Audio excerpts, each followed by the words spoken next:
Salut à tous, c'est Bang de la chaîne, bienvenue sur cette vidéo qui aujourd'hui va parler d'auto-hypnose et en l'occurrence d'un élément qui peut être intéressant à prendre en compte quand vous bossez au quotidien sur vous. Je vous rappelle que l'auto-hypnose, tout le monde peut l'apprendre, c'est assez simple. La seule chose que l'on demande, c'est d'être assez discipliné et de pouvoir le faire régulièrement pour que vous puissiez petit à petit avoir des feedbacks qui sont positifs. Vous pouvez aussi bien le travailler pour des objectifs, pour des orientations que vous voulez prendre, que pour de la gestion de gêne, de douleur, de malaise, de mal-être, pour aussi faire des actions régressives. Bref, il y a énormément de choses qu'on peut faire en auto-hypnose. Et à partir du moment où vous comprenez votre transe, vous allez pouvoir orienter des suggestions afin d'être plus en phase et d'évoluer au mieux, voire corriger entre guillemets certaines problématiques que vous pouvez vivre au quotidien. Alors, aujourd'hui, ce que je vous propose, c'est le travail sur la suggestion et on sait déjà, en tout cas au travers du panel de vidéos que je vous propose sur apprendre l'auto-hypnose, vous pouvez déjà créer assez facilement des suggestions et comme je vous avais expliqué, il y a différents niveaux de travail qu'on peut faire sur soi. Un élément qui peut être bien rajouté dans vos suggestions, c'est de donner une raison pour laquelle vous souhaitez que la suggestion que vous proposez fonctionne. Pourquoi ? Parce que l'idée, souvent, c'est on va se dire je veux aller de mieux en mieux. D'accord. Je veux aller de mieux en mieux. On reprend la classique de l'auto-hypnose, du maître fondateur de l'auto-hypnose, de Émile Coué. Tous les jours, de tout point de vue, je vais de mieux en mieux. D'accord. Alors, on sait très bien qu'elle n'est pas assez précise, qu'il y a certains éléments à un peu améliorer. Néanmoins, ça reste une très très bonne suggestion, progressive, etc. L'élément qui nous manque, c'est... en tout cas, c'est pas un élément qui manque, sachant que ça marche très bien.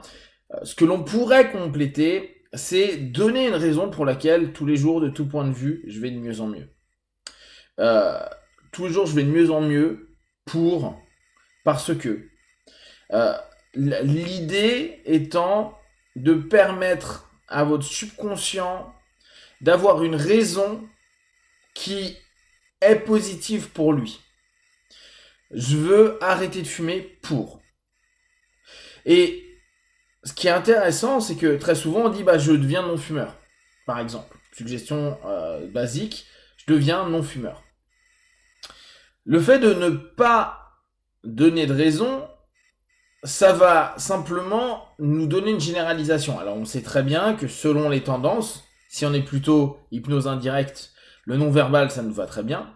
Et si on est plutôt directif direct, on va se dire ouais mais autant préciser pour que le cerveau puisse aller dessus.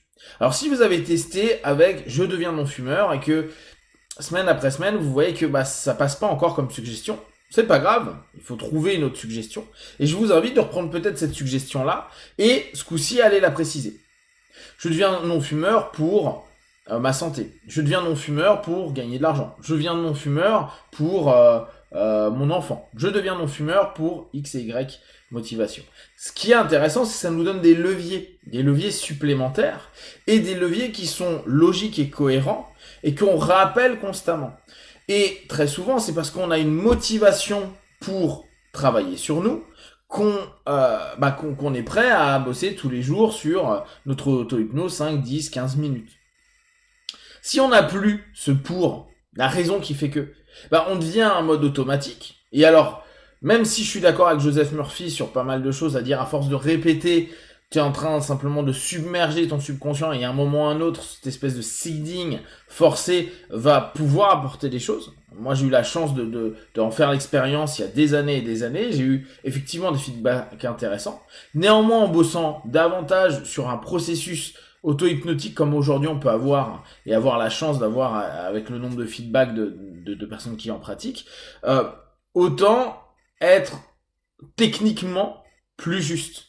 En gros, on va vers un peu plus de précision dans notre modèle auto-hypnotique. Donc, le pour va être un levier de motivation. Et c'est là où, avant de créer vos suggestions, il peut être intéressant de vous poser et vous dire, ok, pourquoi, pour quelle raison je veux arrêter de fumer, perdre du poids, enlever cette phobie, Et si, par exemple, la phobie, bah, ça va être logique, j'ai peur des chiens, je veux plus en avoir. Mais pourquoi? Bah parce que j'aime pas avoir peur, d'accord, mais pourquoi quoi? Quelle est la motivation derrière? Est-ce que tu as envie d'aller caresser des chiens? Est-ce que tu as envie de bosser avec des chiens? Est-ce que est-ce qu'il y a des chiens partout autour de toi et que vraiment c'est invivable? Ou est-ce que depuis les 10, 15, 20, 30, 40 ans que tu vis avec cette phobie, bah au bout du compte, t'as fait avec et que c'est un petit plus que t'aimerais, mais qu'il n'y a pas nécessairement là tout de suite dans l'instant un levier motivationnel suffisant.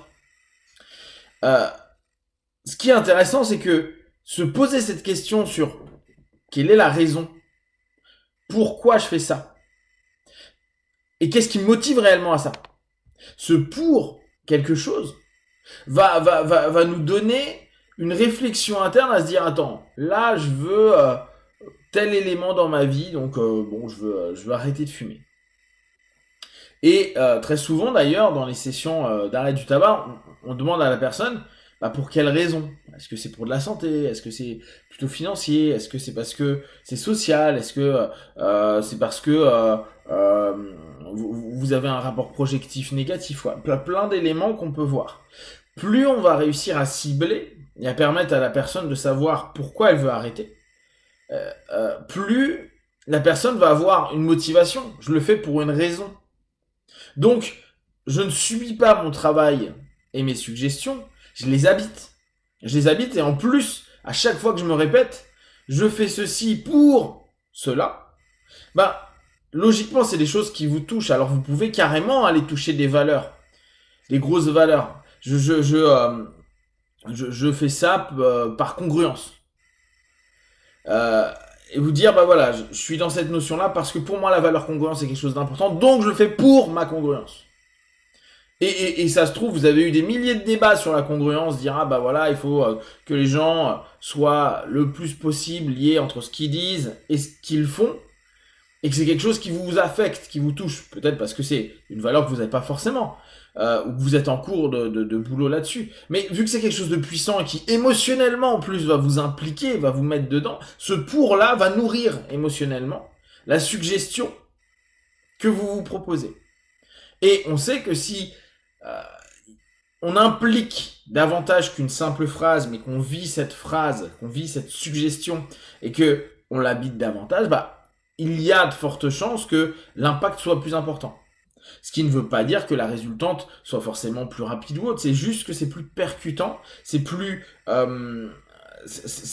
cohérent et c'est plus logique pour soi d'aller dans cette notion-là. Donc, là vraiment, prenez quelques minutes à chaque fois pour vous dire, ok, donc je veux ceci, pour quelle raison? Et vous allez vous rendre compte que, vu qu'il va falloir en trouver une, qu'il y en a beaucoup qui sont secondaires, voire même qui sont du gros mytho interne. De se dire, je veux ça pour ma famille, voilà. Et au bout du compte, si on est vraiment sincère avec soi, hein, tout l'intérêt de l'auto-hypnose, c'est qu'il n'y a pas besoin d'en parler trop avec les autres. Bah, je veux arrêter de fumer pour le bien de mes enfants.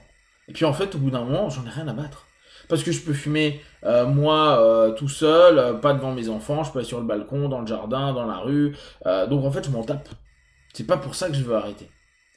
Pourquoi? Il y a des moments, le pour, la raison, bah, elle est peut-être pas aussi glorieuse qu'on aimerait le croire. Et parfois, elle est très très primaire. Admettons, bah, juste parce que je suis en galère de thunes et que c'est dépenser tant d'euros tous les mois toutes les semaines pour m'acheter des clopes, ça me saoule. Et on serait assez loin du c'est pour le bien-être de mes enfants. Mais là, c'est pour le bien-être financier, qui est tout aussi bien. Il n'y a pas de notion de comparaison. Néanmoins, on s'aperçoit que parfois on se raconte de la merde, ce qui fait qu'on n'a pas le bon levier. Et plus on est sincère avec nous, plus le pour a du sens, et plus on peut l'utiliser comme quelque chose de positif. Si vous avez des questions à derrière, vous partagez sur Facebook, YouTube, j'y répondrai le plus rapidement possible. Comme d'habitude, de tout ce que je propose, ne prenez que ce qui est bon juste pour vous. Testez, observez, analysez et concluez. Be one, ciao.